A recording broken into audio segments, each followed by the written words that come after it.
And happy Sunday. This is PFG Live, and I'm Spencer Webb, and that's your problem now. Welcome aboard. It is a absolutely glorious Sunday here in Southern New Hampshire. Happy Father's Day. Let's see, we have a whole bunch of people joining us. Andrew reports 59 degrees and 60% relative humidity and cloudy in Western Oregon. Welcome aboard, sir. Carl Tauber in the People's Republic of Rhode Island reports 69 degrees Fahrenheit, dew point 38, bright and sunny in the RI. CJ Stevens is with us at 90 degrees and sunny, 90 degrees and humid in East Tennessee. A great day to be in the shop. K Bonk from the Philadelphia is jamming on the music. Thank you, sir. John Thawley says 72 degrees, sunny and clear in the OC, which we now know to be Orange County. Ideal cutlery sharpening weather. Ooh, I want to hear more.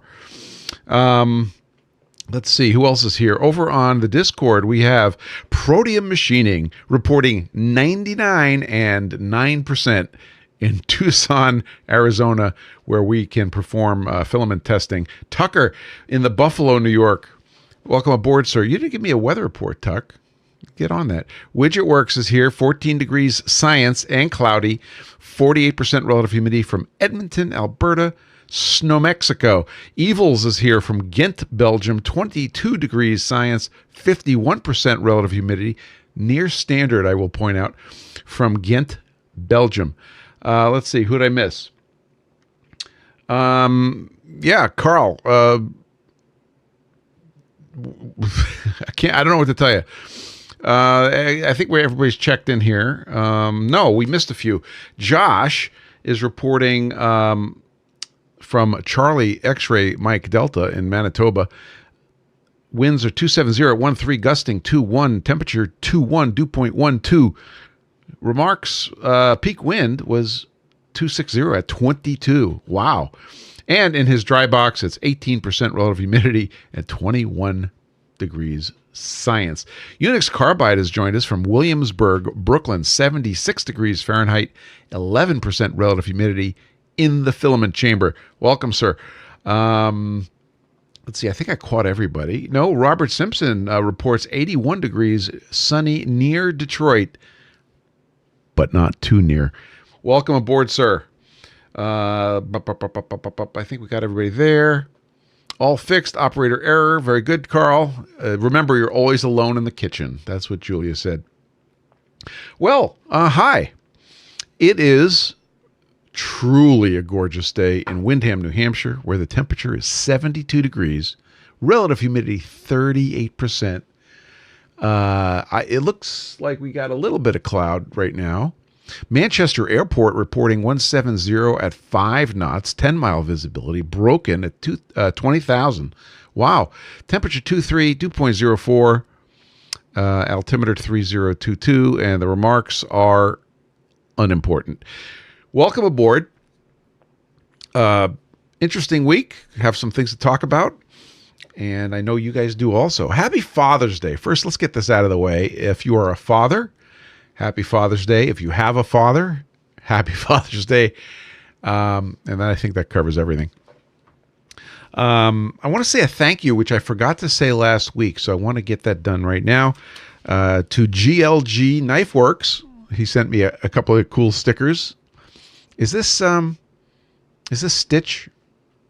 I'm not sure which character that is, but anyway, that's his little sticker with a knife, and he makes some awesome. Yeah, that's Stitch. He makes some awesome tools, basically self-defense tools. And I know you think that this might be a carpenter's pencil, and everybody thinks it's a carpenter's pencil, but I have some news for you. This is a pretty phenomenal item. So check out GLG Knife Works. He's on all the usual places. So what else is going on here? So we'll get to some of the details today. We have a couple of topics to talk about. I have a minor topic I want to talk about. A little bit serious, but it has to do with hearing protection in the shop. I had a conversation with a loved one, and a little noise was going on, and I'm like, you should be wearing hearing protection. And the noise was sort of a little annoying but constant, and it was like a mixer. And the thing the public service announcement I want to make is, even on those noises where you're like, well, it's not that loud, but it's going to be going on for 10 minutes. Those things can be cumulative and they can affect your hearing. So if in doubt, put your hearing protection on. Especially amongst this crew, nobody's gonna laugh at you. Put your hearing protection on. In the shop, when I'm standing at the grinder, what are the sound makers? Proteum says 3M Procoms for the win. Is that the one I have? I think that's no. I should have brought my shop ones up. Josh says Bluetooth muffs are great. Right. So I use Bluetooth ear protection in the shop, a 3M product. I don't know if it's the exact same one Proteum and I are using, but it is a certified, hearing protection. Plus, it has Bluetooth in it, and they're awesome. But when I'm standing at the grinder, the biggest noise maker. Anybody want to guess? This is a good guess question. Anybody want to guess what the biggest noise maker when I'm standing at the grinder is? Proteum says hydraulic pump. Josh says me. Josh is closer to the truth. Proteum says his has the boom mic. Mine does not have a boom mic. It has a mic built into one of the earpieces. Air compressor? No. Air compressor's in my basement, and it's a Kaiser, which is nice and quiet. Hydraulic unit? Okay. WidgetWorks says air conditioner. Nope. Thomas Hardy says coolant pump. Actually, no. All right, I'm going to give you, we need one more guess, and I'm closing the guesses. Dresser. That's topical and strangely incorrect. No, it's the mist collector.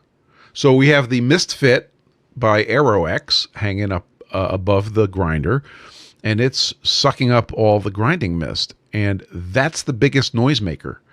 So this is one of those noisemakers where it's kind of an elevated level of noise, but it's this constant, and it's also very wide band. In fact, it's, we sort of incorrectly call it white noise, but it's this very wide band, loud, constant noise.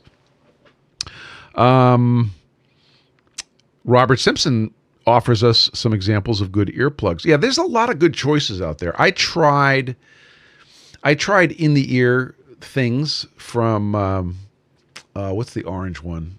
I can't remember. But I tried a Bluetooth in the ear thing. I did not like it. I really liked the over the ears for comfort. And I'll tell you what, after a day of working in the shop with all the various noises, it's really nice. Plus, you could listen to your favorite podcast. I said you could listen to your favorite podcast and, keep doing your thing. So I'm surprised that, who was it, Josh that said, Josh said you, question mark. The correct answer, Josh, would have been you crying. Yes, that's the loudest thing in the shop, but it doesn't happen that often. So it's not a constant. So I would encourage you to make sure, even though you think you don't have any really loud noises in the shop, get yourself some hearing protection. Josh says over the ears are the way to go. Maybe not so much when it's hot, but I do agree. Tuck says, I love my AirPods. They work great, and they add over the ear muffs when doing really loud stuff. Okay. Who could argue with that? So I know WidgetWorks is typing madly. Here he goes. WidgetWorks says, also the smaller the space, the worse it is. Yeah, there's a lot of things there. In fact, one of the worst things you can do is be next to a corner of the shop. So then you get what we call in the antenna biz a corner reflector, right? So whatever hits the corner comes right back at you, and that could be pretty bad. So this is, I didn't want to dwell on this for a long time today. Josh says, active noise canceling is not recognized as protection by OSHA. Do with that what you will. So, you know, at some point you have to make your own decisions. I know when I was flying, we had David Clark headsets, which were passive, you know, the big green ones. I have a set in yellow. And that was passive noise reduction. And then they came out with their noise canceling headset. However, even without the noise canceling, the noise reduction, the passive noise reduction was still on the order of, I want to say 20 dB or 17 dB or something. So, you know, the combination was actually eerie. It was crazy. That's how good it was. Very, very, very, very quiet when everything was working. So I still have my David Clark noise canceling headsets, and I love them. Also very good for ham radio applications. So please take care of your hearing. Carl says, free phone apps measure decibels, not calibrated, but good enough. Absolutely true. I think I have one. I don't remember the name of it, but it is eye-opening. So if you're one of those folks that say, hey, it's not that noisy in the shop, I'm okay, fire up one of those apps, and even though, as Carl says, it's not like super calibrated, it'll give you an idea of what you're dealing with. Greenwood AG says, I'm a fan of bone conducting devices coupled with good foam earplugs. Excellent. Yeah, the foam plugs are great. The EARs, the little yellow ones. I have a box of those. If visitors come, they're happy, welcome to take them.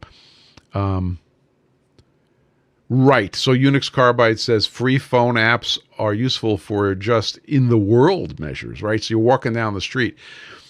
I'll tell you what, there are some places and times in the cities we love, like Brooklyn, where the noise can get pretty out of control.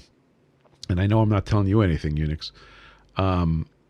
Robert Simpson says, X-Tech makes a reasonably priced meter. And I assume you mean the standalone, because X-Tech makes a whole line of handheld meters.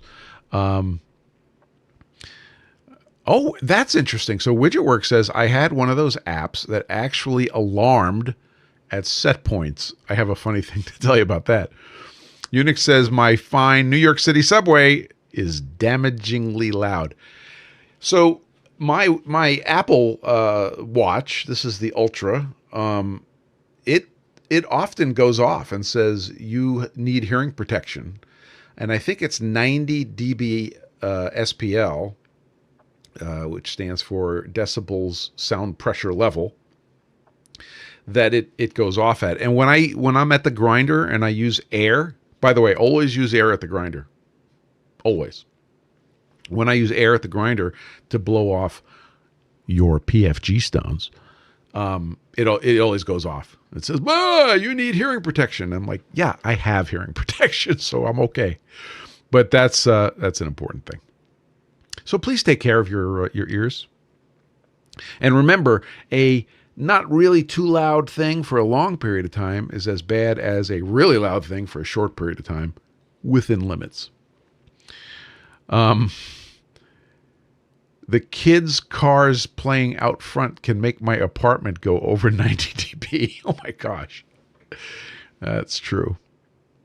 Josh says, if you have a loud environment, removing the protection for brief times, like talking to someone, is almost as bad as not wearing it at all. You need protection even for short periods. Yeah. So take care of yourself.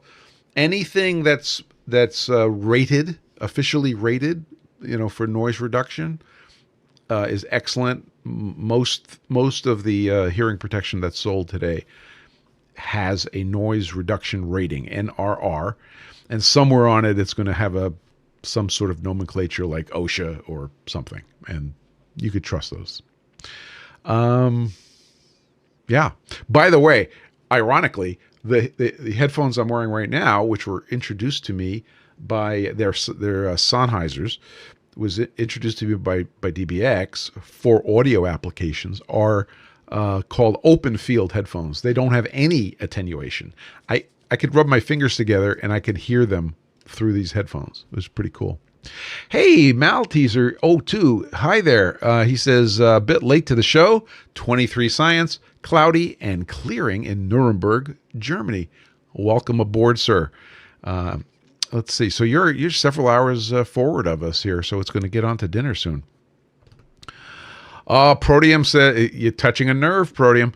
Proteum says, worth noting, too, that dBs aren't linear. So a small dB increase actually means a bit.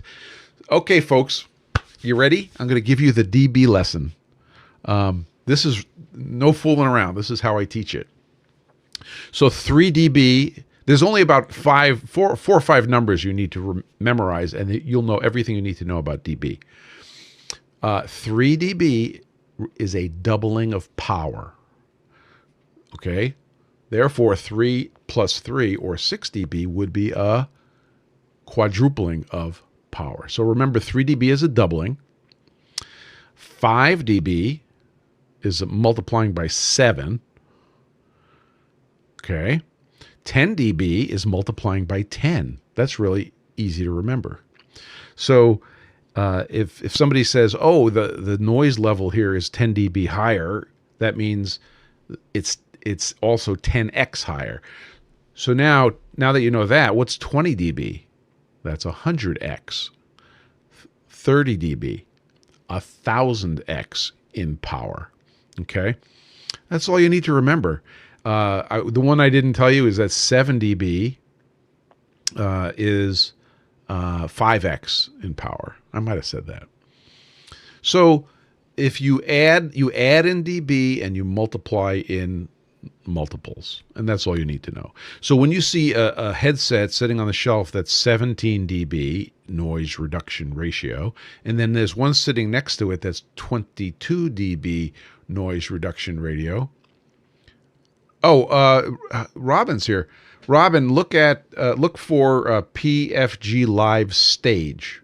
It should be on the left, and you'll be able to drill your way back in here. Okay, we'll try to get you back in real quick. Yeah, so that's dBs. Here's another thing about dBs, and then I'll get off this topic because, as you have figured out, it's a hot button. Nothing on the left. Ooh.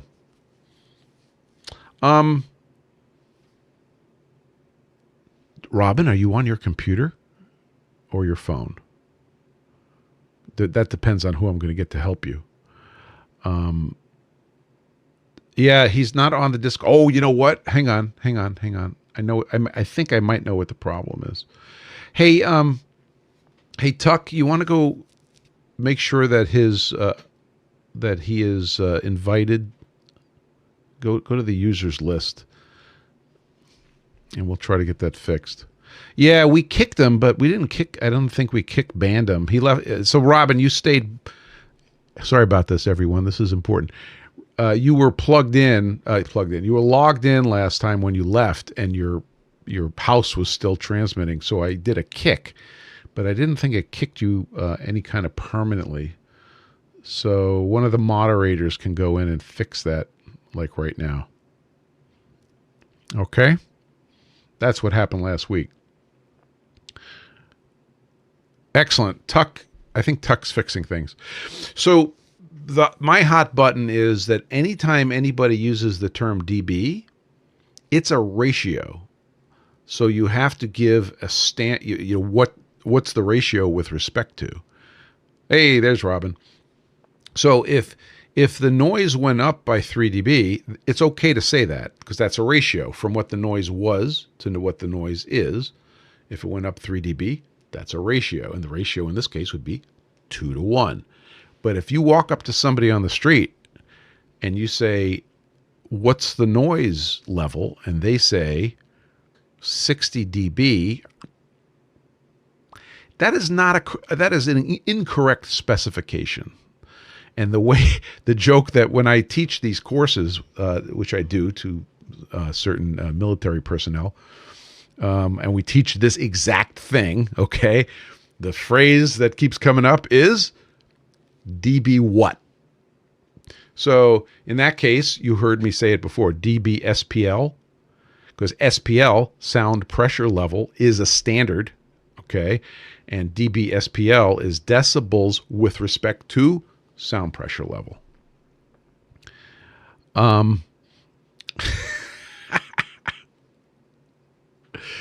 Unix. So what's dBx? That's decibels with respect to X.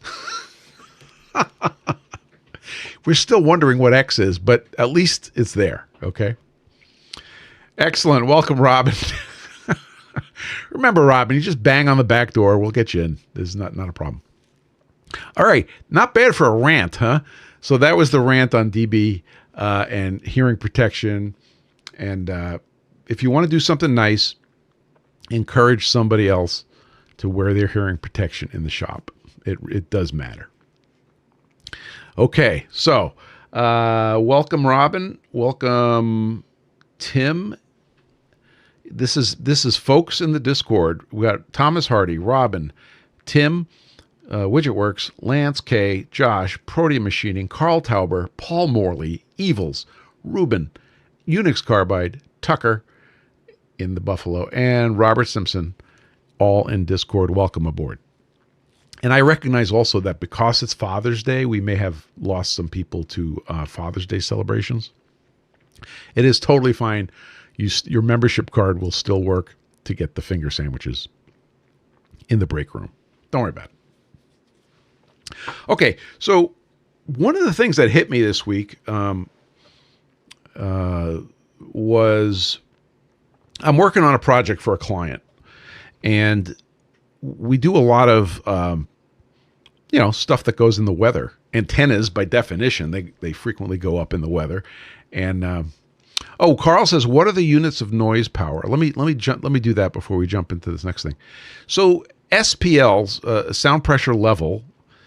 I think if you do a Wikipedia search on it, you should find it. There is a standard for it. And these standards go back to Alexander Graham Bell, and who worked on sound stuff. So I don't know how to reference it, but somebody at the NIST can tell you in terms of physics what 0 dB SPL is. So it's, I don't know, it might be this. For those of you at home listening, you shouldn't have heard anything. So in designing stuff to go out in the weather, there's a bunch of things to think about. I alluded to an early experience where my friend Dan came to me. Dan owns a big sailboat. He's a sailboat guy. And we often joke that my other business, Antennasis, is actually a sailboat parts manufacturer in the winter, because Dan always comes to me with a project for the winter for his sailboat. So many moons ago, he came to me, and many moons ago, literally it's at least 20 years ago. Dan comes to me with these pieces of a casting, which was the shoe for his mast. And in other words, the mast literally sat on this metal thing, which was bolted down in the bilge, and that was absorbing the downward force. The only problem with this shoe that he brought me is that it was in 3 pieces and wasn't supposed to be. So this was an aluminum casting, and almost by definition, it's down in the saltwater wet in the bilge, and it suffered handily. But really, the mechanical failure of it was kind of interesting. I should ask Dan if he still has the pieces. He might. So he said, "Can we make something to replace this?" This was during the period of time when I had a Bridgeport with an AGE3 control by Track, by Southwest Industries, and it was a 2-axis CNC conversational only, despite the fact that they claimed you could you could feed a G code. Trust me, it was conversational only. And that's what I had. So we went ahead and started designing this thing. And I came up with this idea for a block of aluminum, and we were going to machine out the center hole that needed to be a good shape for the mast to land in, and then we'd have drain holes, and then it also had to have there was a place for a railing had to land somewhere, and for some reason they used the shoe as a place for this railing to land, so it had to have a hole for the railing, and then it had to have electrical connections to go to the grounding structure of the fiberglass sailboat. So, here I am 20 something years ago, and I'm like, we're going to make this really strong. So I'm going to pick the strongest aluminum. So we made it out of 7075. Now, it's about the worst choice without further treatment, which is part of the story, that you could make in a saltwater environment. So it worked, and he got through a season with it, and then at the end of the season, we re-inspect our fine 7075 aluminum mast shoe, and exactly what you'd expect to happen happened. It was pretty getting corroded, and it had spider corrosion on it. It had all sorts of stuff going on. So we looked at each other and we said, okay, we ripped it out. Unix Carbide says it's magnetic. Actually, I'll tell you later. So we took it out, and Prodium says time for 316. Let me tell you, a bank loan would have been involved if it was 316. We were trying to keep it aluminum because it was aluminum. And that reasoning was, not necessarily the soundest reasoning in the world. So I remember we pulled it out, and we had it hard anodized.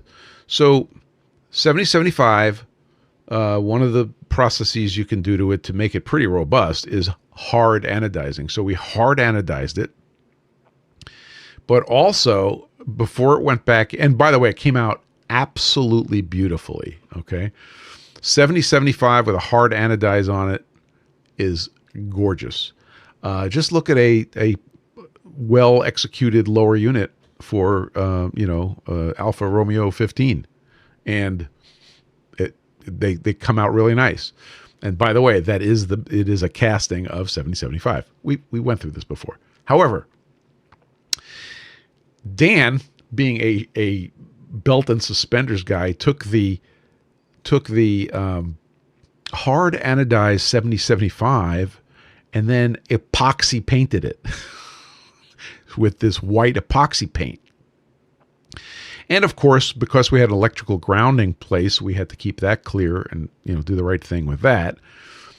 When this thing was done, we could have shot this thing to Mars without any compunctions. Long story short, it went back in, and it's been many seasons of saltwater, and it's been awesome. So we got the strength of the 7075 and the hard anodizing. We did not have a season with only the hard anodize and not the I'm not sure of that. Actually, I should check with Dan, but I'm not sure if we had a season with hard anodize only, but then we went ahead and we did the epoxy paint, and it was absolutely bulletproof. So that's an example of you going into this extreme environment. How are you going to protect your thing, or what are you going to make your thing out of? Now, that was an example of a piece of hardware that is open. The question is, what happens when you have something that's closed? Yes. So Robbins is cueing me with the electromotive series for metals. So different metals have different reactivity. And you can learn this from staring at the periodic table and figure out. Now, I think I've asked this before, but it's a really good trivia question. What is one of the absolute most reactive metals that we ever have any contact with? And the answer, which I think we gave only a week ago, maybe 2 weeks ago, the answer is aluminum. So my joke, which isn't really much of a joke, is that, you've never seen aluminum. You've only seen aluminum oxide. Titanium is one of the metals you have to consider. So while we're on the topic of titanium, which, by the way, you can also oxidize, intentionally oxidize, anodize. Thanks. You could anodize titanium quite nicely and put an oxide layer on it. But even raw titanium is not as reactive as aluminum. So every time you look at aluminum, just remember you're actually looking at aluminum oxide. And that's why we think aluminum is so stable, because there's this aluminum oxide coating on it, whether you like it or not. When you anodize aluminum, you add more of the same, or you make it deeper. I mean, there's things that happen, but it's basically aluminum oxide. But what happens when you make a thing that is going to be an enclosure for a device or a structure, and that's going out in the weather? Now you have other things to worry about. You've got this external environment. Thank you, Carl. You have this external environment that's going to impart UV, temperature swings, maybe water with or without salt, maybe a chemical environment it has to withstand. So you have some issues. So normally when you design something out of metal, because that's what we're here for, you have some other concerns. You have some strength and some breakage concerns. So your design thoughts start with those. But then you've got to continue and say, well, okay, it's now going to be out in this environment. What am I going to do with it? I'm driving around. This still blows my mind. I'm driving around a truck that's mostly aluminum. I never thought I'd even say that. So you go look at my truck. It looks like every other F-150, except it's aluminum. And a lot of the gas-powered F-150s are now aluminum also. So companies like Ford have kind of figured it out. Okay, we're going to coat it with this, paint it with this, and it's going to be solid. And it is. In the case of Dan's mast shoe, is like, well, we're a little naive about that, and the untreated aluminum was not very happy. So what aluminum? I'll just keep it at aluminum. What aluminum is the best for being in the weather? Anybody want to take a guess of that? I'm going to grab something for show and tell.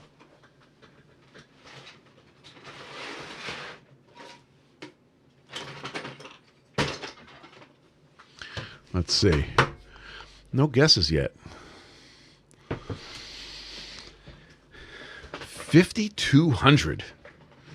Ooh, 5,200. I believe you. Is there any place in the wild that we see 5,200?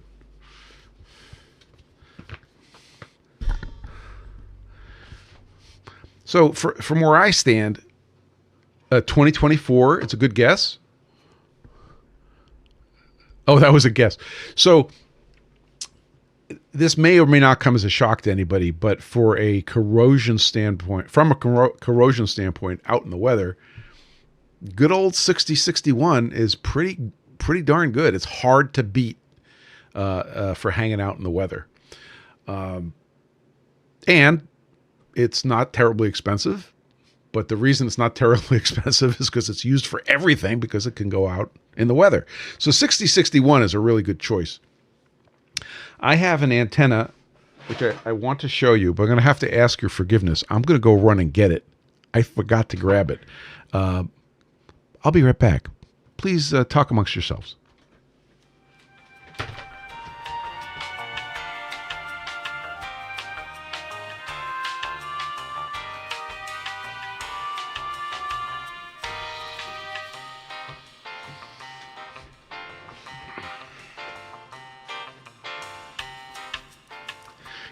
And we're back.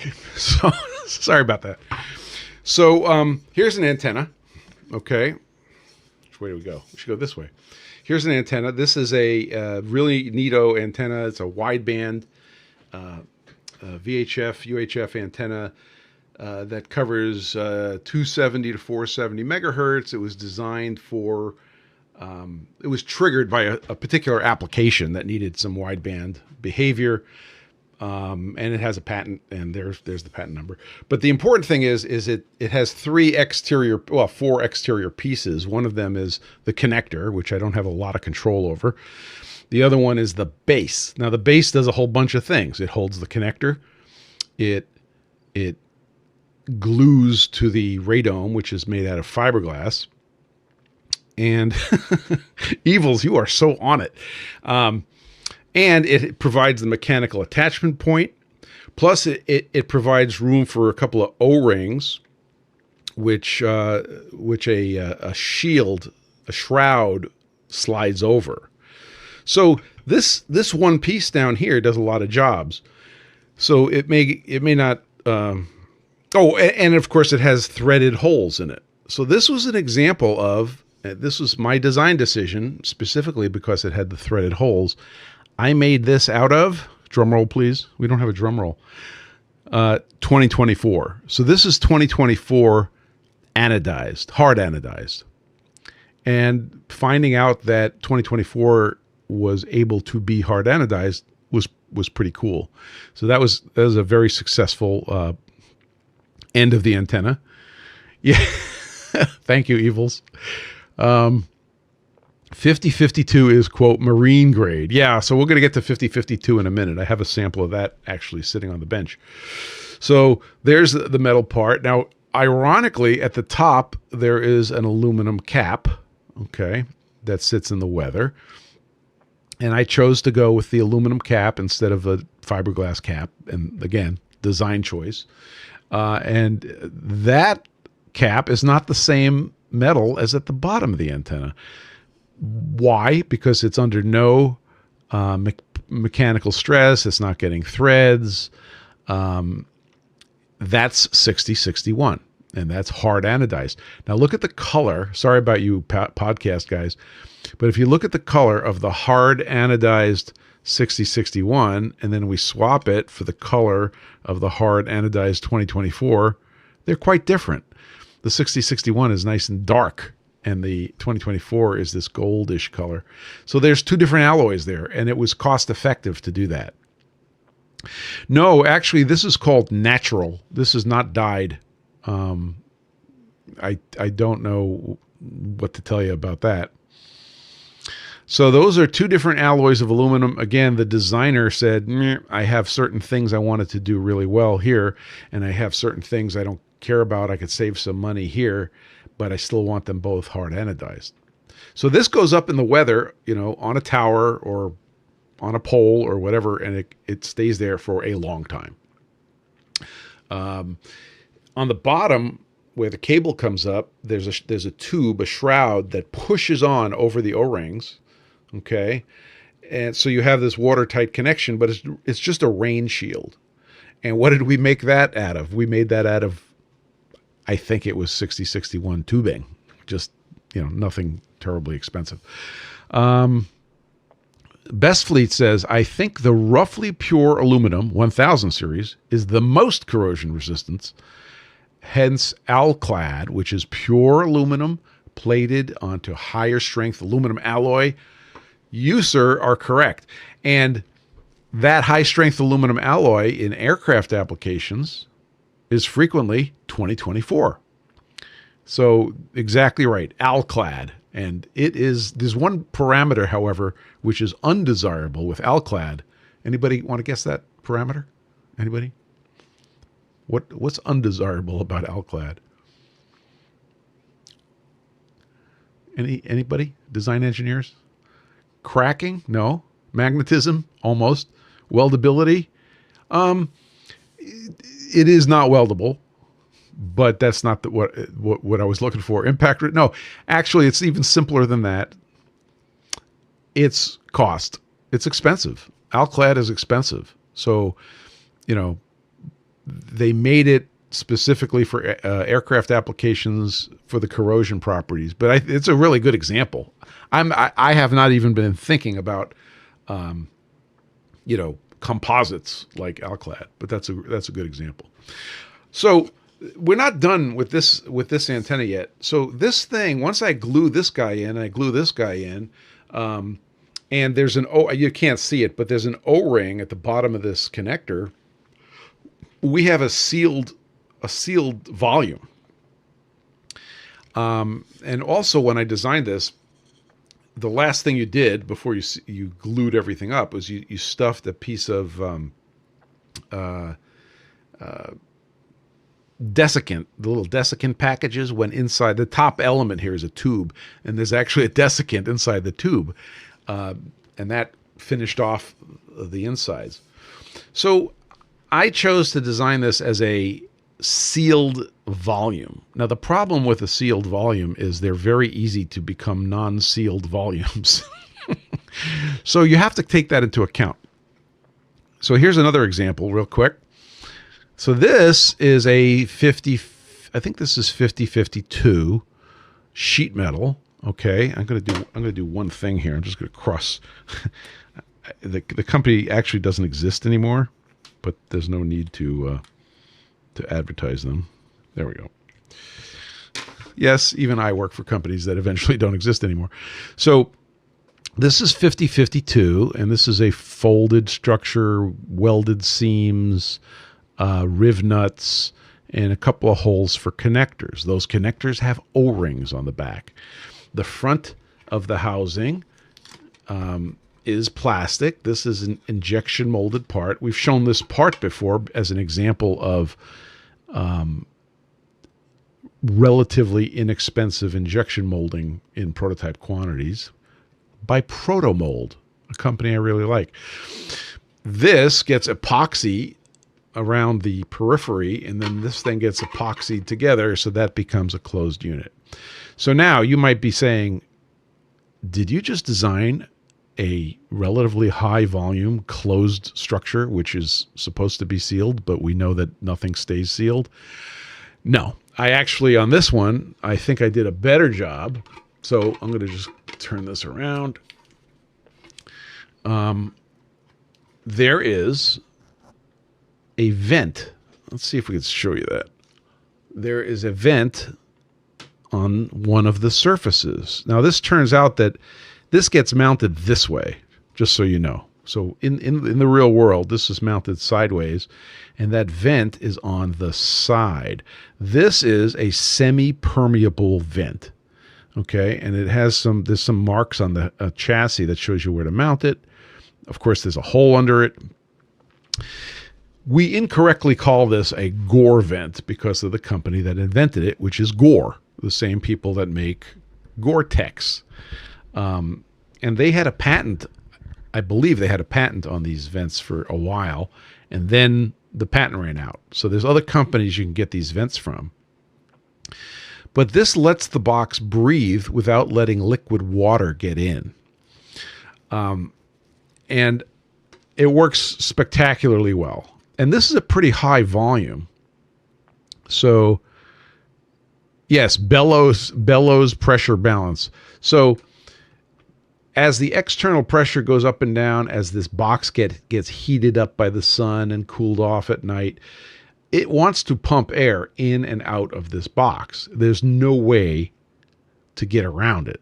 So instead, we take control and we give it away for air to go in and out of the box. And that's what these semi-permeable filters do. And these come in lots of different flavors. But if you're going to design something that's going to be out in the environment, you should learn about these things. These are fantastic.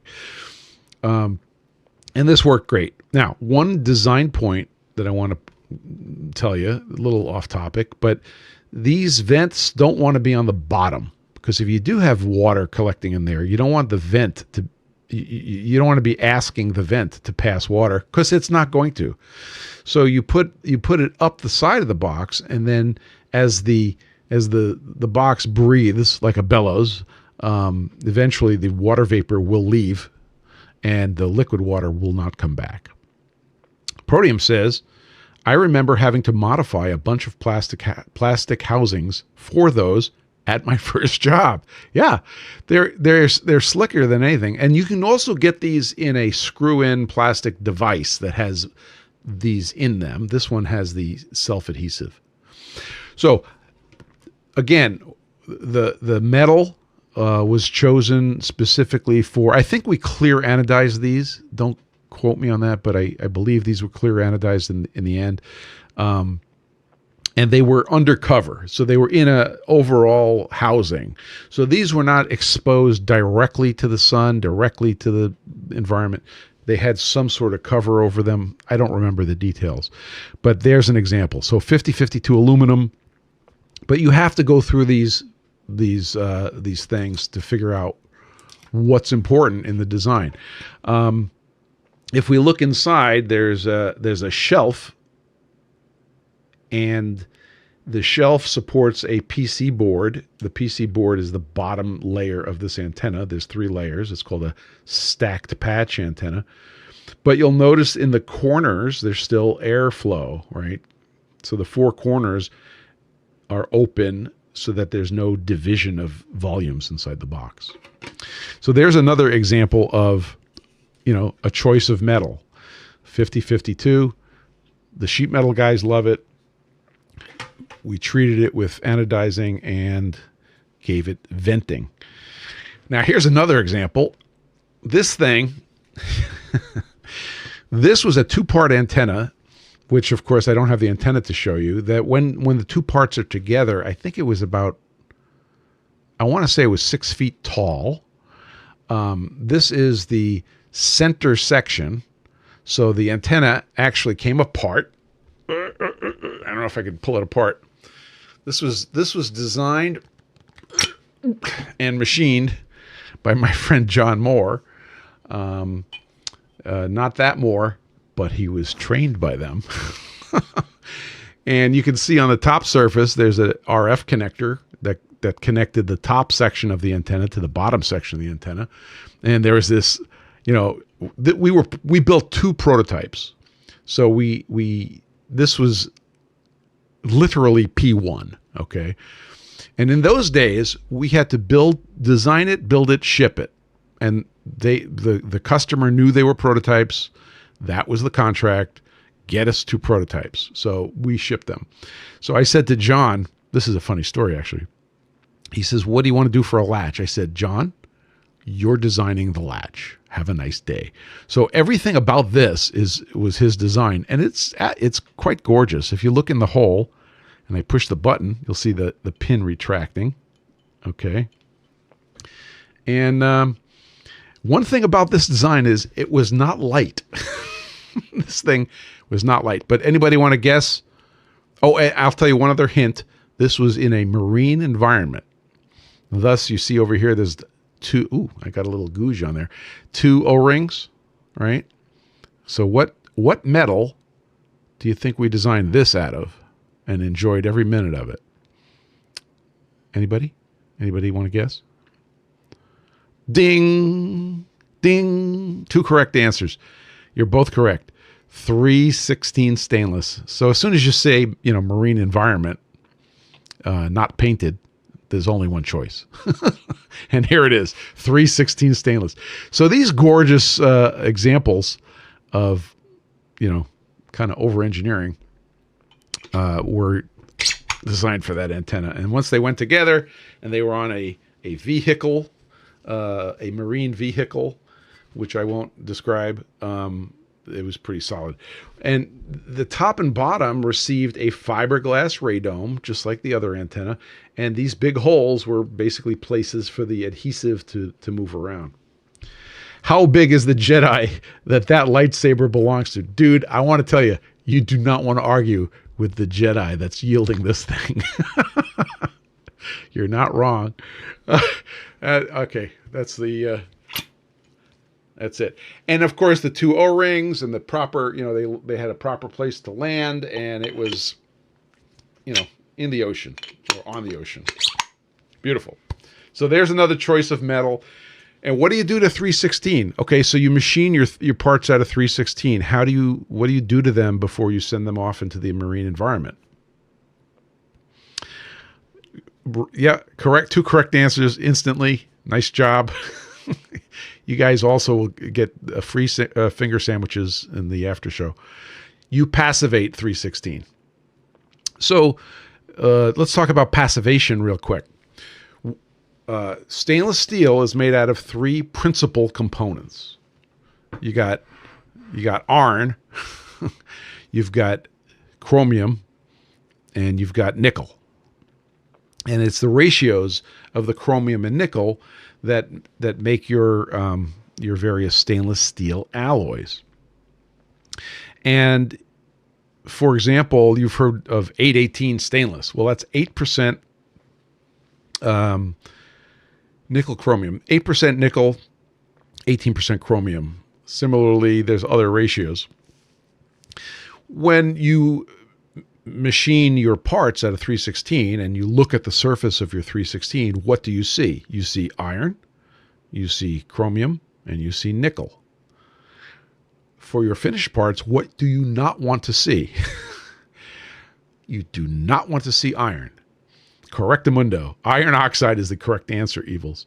Free iron on the surface disrupts the chromium oxide layer. Excellent, Lance. Thank you. So you want to get rid of the iron on the surface. And surface, of course, means surface to, a few atoms deep. So you passivate it. And you throw it into a solution that is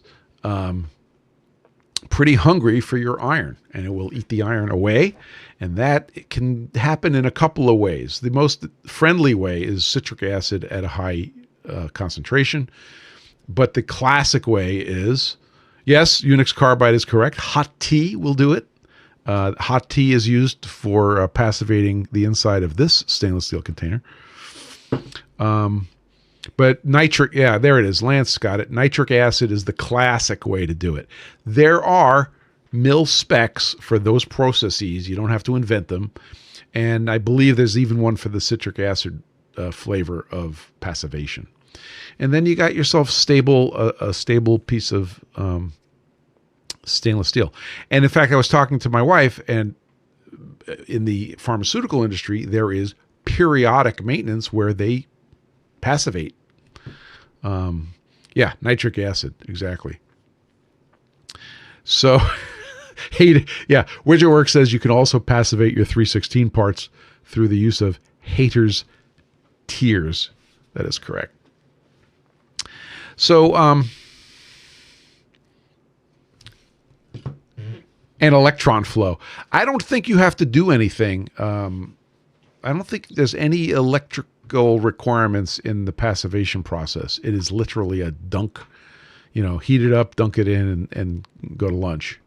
There may be some processes that use electricals, but the ones that I've had looked into do not. And I think what we did, I think we sent it down the street for passivation. I don't know, Evils. All I would say is look up passivation, look up the standards, because there are standard processes, and you'll learn about it. Tim says, I had a paste of phosphoric, nitric, hydrochloric, and hydrofluoric at work for passivation, and it had no carrots. Listen, I would not eat that paste. Although I'm thinking about using it as a toothpaste. It would be very whitening. I think you'd all agree. Don't do that. So that's passivation. I think the biggest message I want to leave you with on the whole housing design thing is you got to think about what goes on inside the housing. And not shown in the case of our 316 parts, because I actually have the parts, but they're not handy. The bottom element of this antenna, which had the connectors and it had the place you grabbed onto it, did have the semi-permeable filter on it. So it did breathe. The whole interior did breathe through a semi-permeable filter.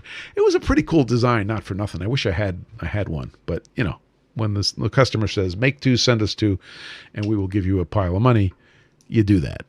So we did that. So that's a couple of examples of how the thinking goes when you design these housings, how you think of what alloys to use and what post processes to use. We could talk about this for 3 more hours. Evil says, don't you make 3 in case you break one? So that's a super good question. Obviously, we made more of these because I'm holding one in my hands.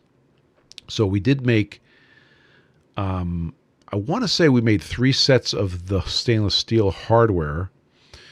The radomes, believe it or not, I still have extra radomes down in the stock room. But the entire structure, no, we did not build up 3. Usually, if I was doing it today, I would build 3. Back then, I was dumb as a brick. You can quote me on that. Okay. This leads us directly into another topic I want to touch on, which is solvents in the shop. So just like I opened up today with sort of this public service announcement about hearing protection in the shop, I want to bring up the safety aspects of having solvents in the shop.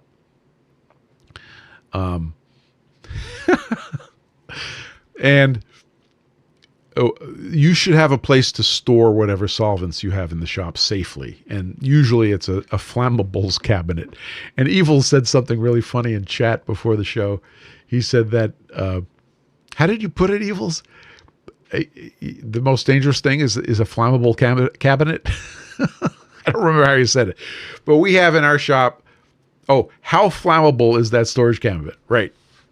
So we have in our shop a yellow flammable storage cabinet, and it's rated for storing flammables, and we store flammables in it. And you should think that through, because there's not something you want to get wrong.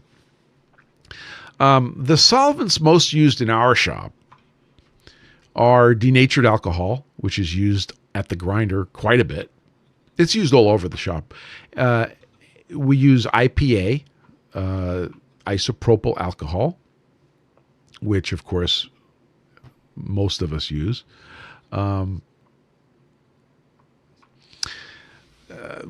We use acetone, which is my least favorite to have around, even though it's like the simplest.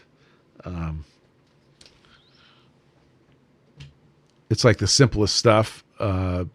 It's inexpensive, but it is really a serious, strong solvent.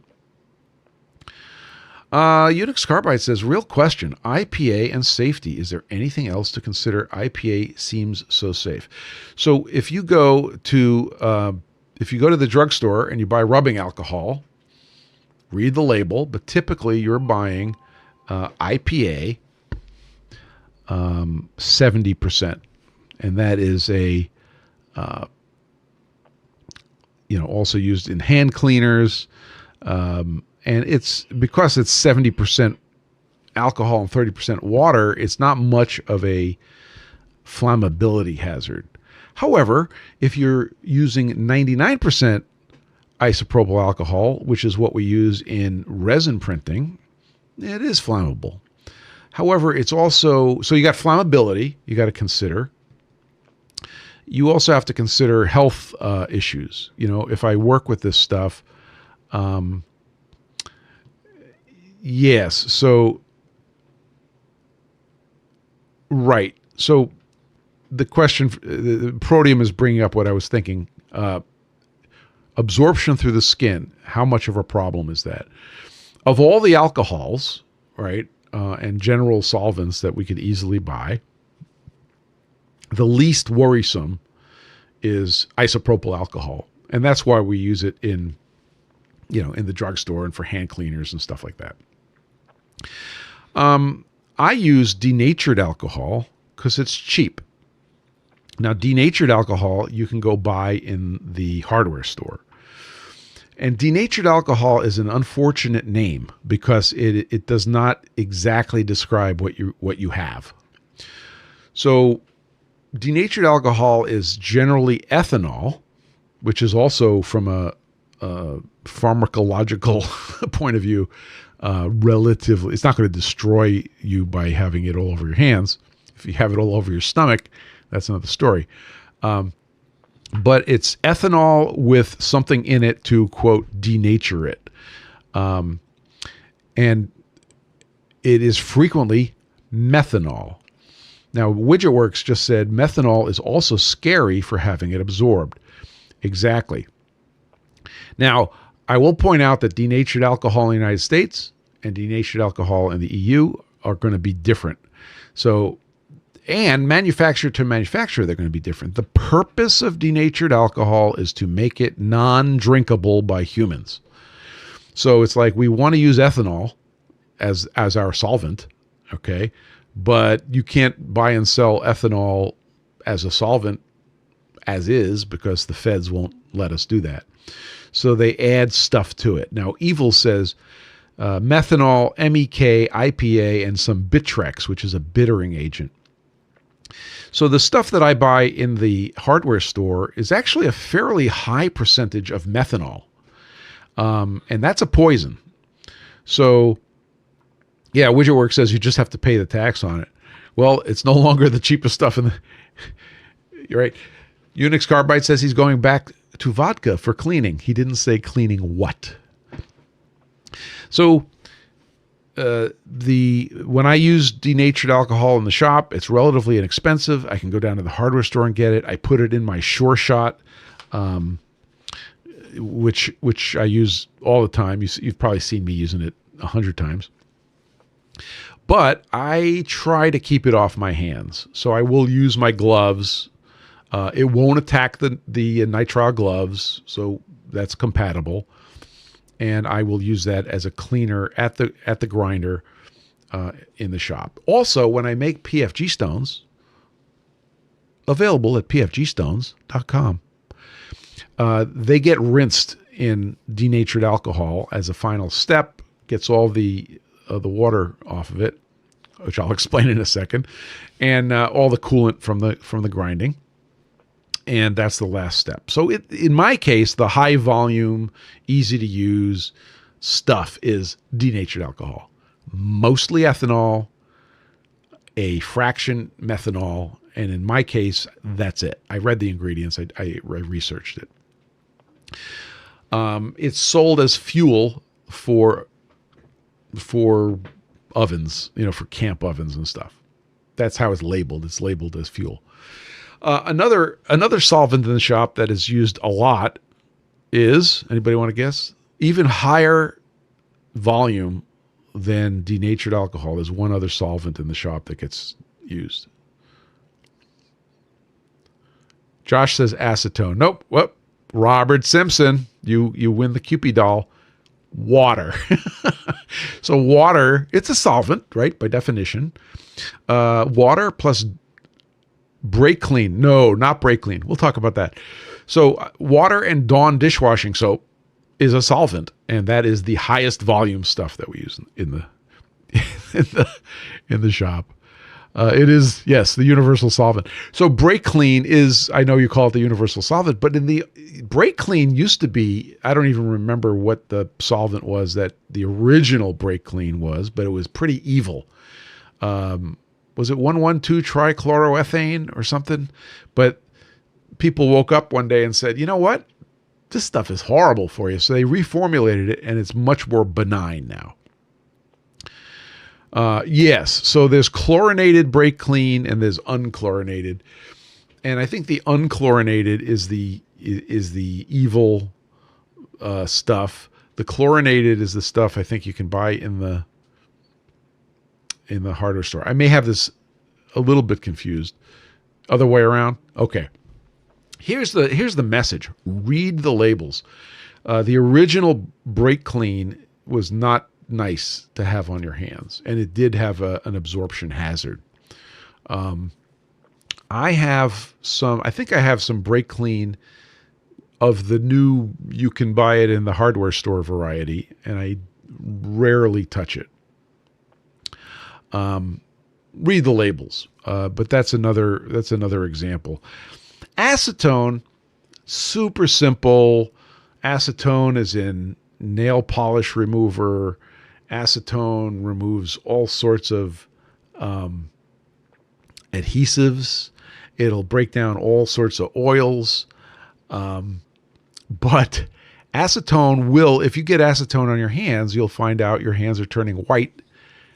Yeah, Robin says acetone dries too quickly, right? It's going to take your skin oils away like that. So I don't like acetone. I have it in the shop. You can store it in high density polyethylene containers, and there are places for it. I'll tell you where acetone is huge. If you work with cyanoacrylates, okay, also known as superglue, it will break down cured superglue, okay? So if you've done this, if you've glued your fingers together, the thing you want available within arm's reach is acetone, and that will take care of that. There are other things that'll do it, but acetone is simple and easy. Let me finish on acetone, widget works, but you are completely correct. Acetone is very volatile, so it the fumes it will evaporate very quickly. So you have to be careful with acetone. It is easy to buy. Go to the hardware store, big can of acetone. I just don't like it. I worry about it from a health standpoint. So be careful with getting your hands soaked in acetone. It's not going to be good. But nothing can replace it if you're working with cyanoacrylates. Or as a cleaner prior to using adhesives, it's awesome for the same reasons. CJ Stevens says, but now I need another Sure Shot for denatured alcohol. CJ, what's in your first Sure Shot? I don't think we established that. On the topic, says Unix Carbide, can you brief on storage and disposal, combustible rags, etc.? Yes. Give me a second. Picking up WidgetWorks comment, he says glass cleaner is wonderful for many things. Another thing in our shop is Windex. Okay, 3D printer department uses Windex. I have Windex up in the machining department. Windex is great. It's a water-based, very good cleaner. Of course, it's great for glass.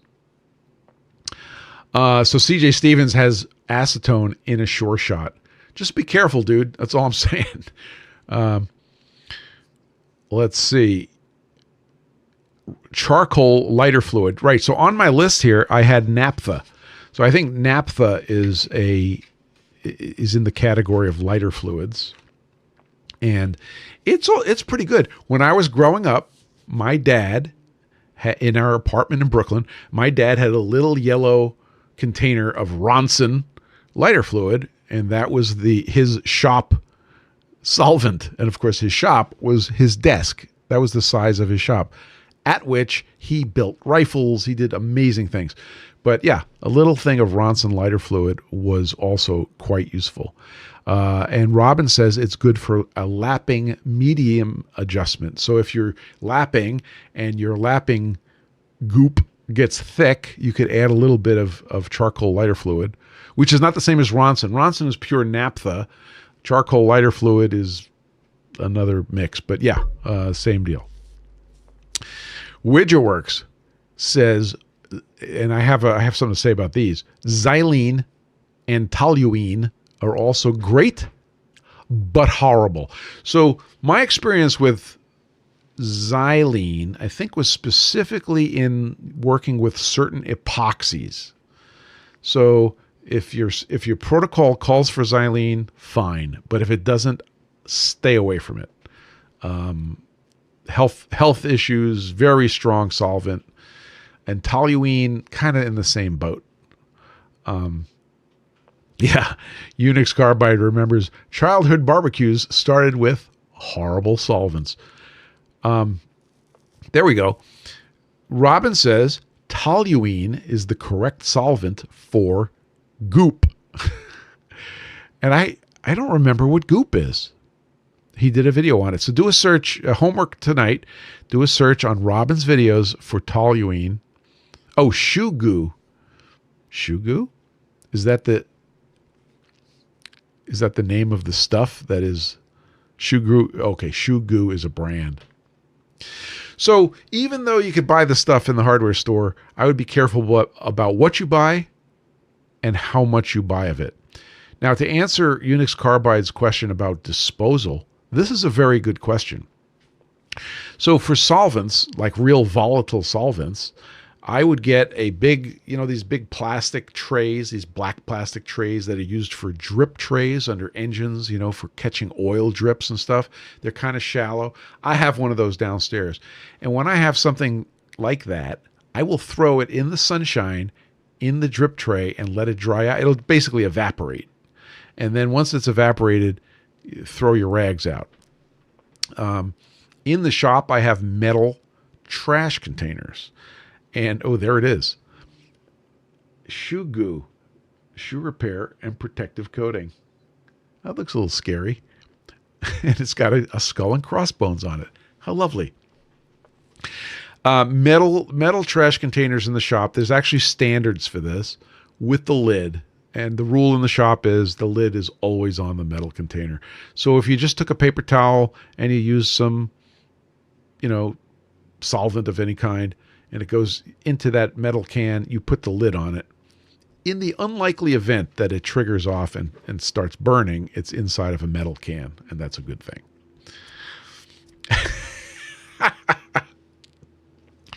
Unix Carbide posted the classic moment from the Blues Brothers. This is glue. Strong stuff. But that was marine epoxy. So Tim says D-limonene works wonders for removing glue residue from stickers. Works shockingly well. And it smells good. So I don't have a lot of experience with D-limonene, but my favorite adhesive remover, and when I talk about adhesive remover, there's Robin's link is in there. The Secrets of Goop. I don't remember that. I have studying to do. My favorite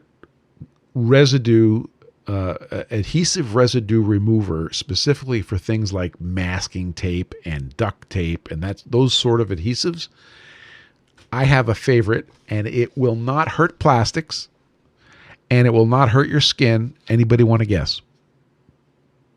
I have it written on this piece of paper. Correct the mundo. Robin's on it.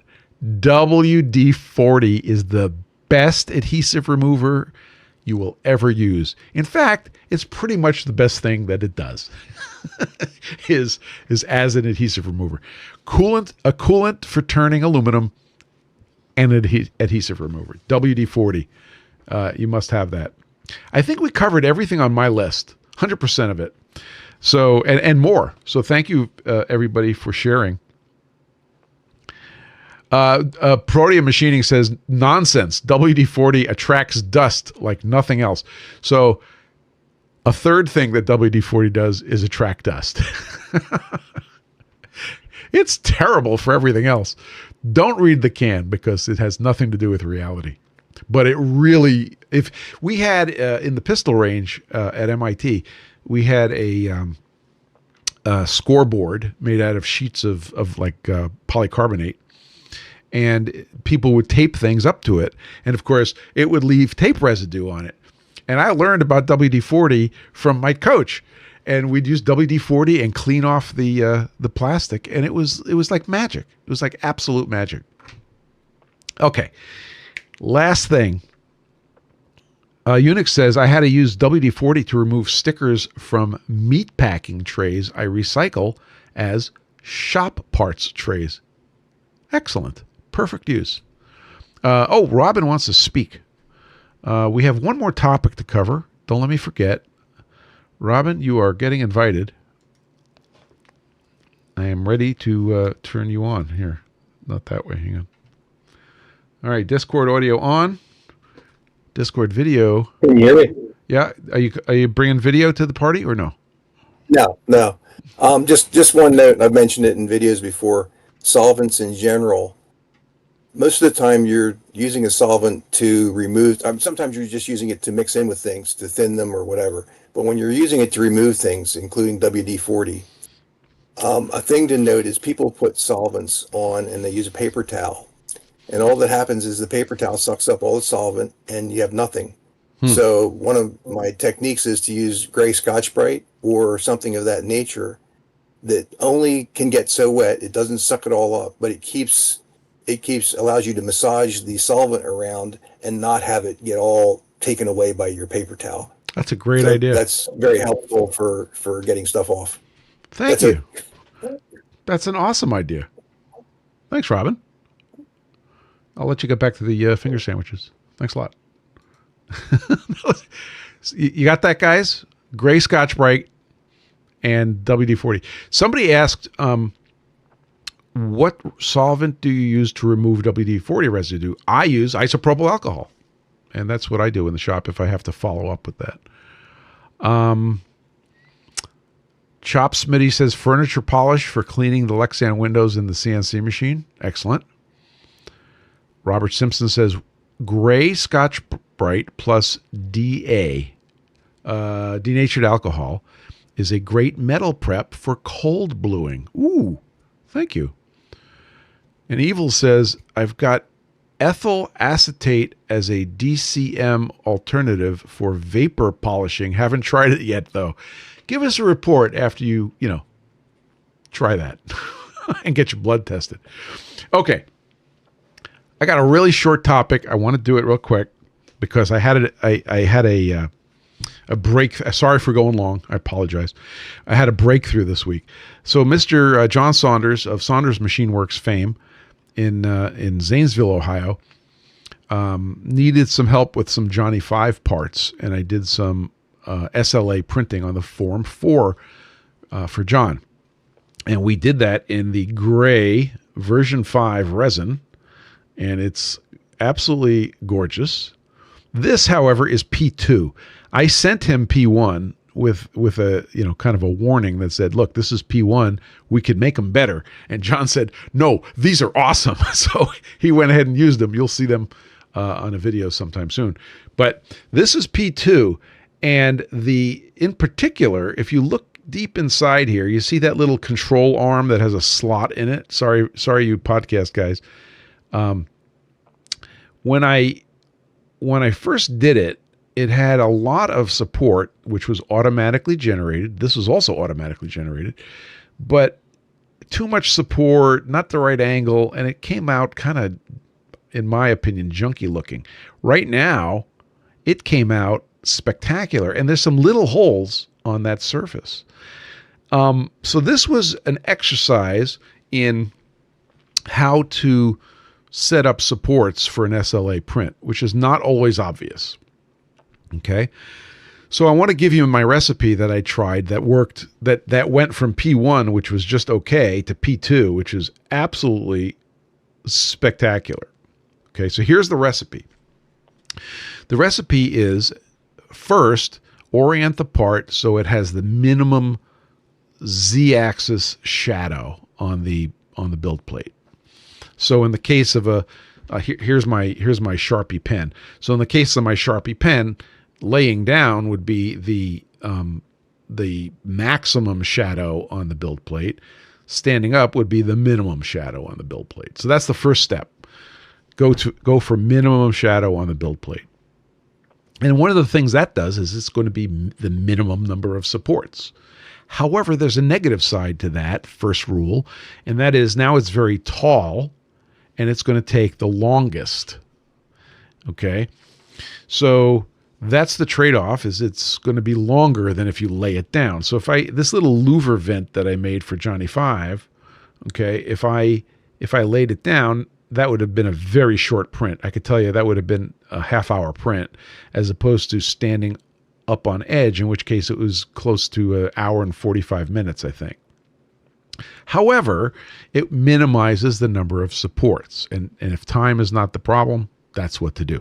The second move in this chess game is tilt it over so that there are no horizontal surfaces. Horizontal surfaces are bad. So it gets tilted over, and the little horizontal surfaces that you see interior, okay, they become 45-degree surfaces in this particular case. That's good. We want 45-degree surfaces. So that was the tilt over, okay? And that was the second thing.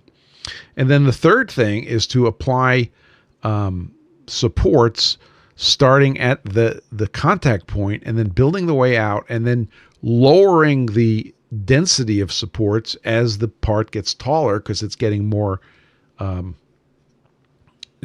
support. And that is how we ended up with this shape, right? And this came out fantastic. Actually, part of the third rule is that you orient the part such that the cosmetic surfaces are facing Z plus as much as possible, meaning they're not going to have a support structure on them. And that you can see the very cosmetic part of this is the top, and it has no supports on it. They're supported from the bottom, and it's lightly supported from the bottom. So the basic rules are, again, number one, orient for minimum Z shadow. I'm gonna formalize this a little more, and maybe we'll even make a video on it. Minimize the Z shadow, number one. Then tilt it over in the appropriate axis to minimize horizontal surfaces. We don't want horizontal surfaces. And then the third thing is orient it so that the cosmetic parts are in Z plus, so they don't get any supports on them, so you don't have to clean them off. So far, this is working fantastically. Unfortunately, John was like done by the time I had this printed, and it was a good exercise, but this particular part's not going to the Johnny 5. But the parts that were P1 are going into Johnny 5. So that's pretty cool. So I wanted to share that with you real quick. More to follow on that one. If you just follow, and this is a message for one of my friends. If you just follow the automatic magic wand, you throw the part into preform, which is FormLabs, slicer, and you say, yeah, just get this working for me and print. And the way it will orient it and the way it will build supports is not going to be what you want. And it's actually going to be kind of terrible. So this heuristic, if I may use the H word, is starting to work pretty darn well. So I wanted to share that with you. Not spend a whole ton of time on it, but there you go. We hit our major topics, and we had a good time. So I want to wish everybody a really great Father's Day, and we'll look forward to seeing everybody next week. Don't forget to, yes, I'm going to say it, like and subscribe. And if you need something flat, go on over to pfgstones.com and get something flat. If you want to learn more about the FormLabs printers, go over to formlabs.com, I think. The Form 4 has my seal of approval. If you want to buy one, I have a discount code that'll save you $500. Hit me up or go to the links page at pfg.gg/links. And with that, I want to wish everybody an awesome weekend and remind you to get flat and stay flat. And we'll see you next week.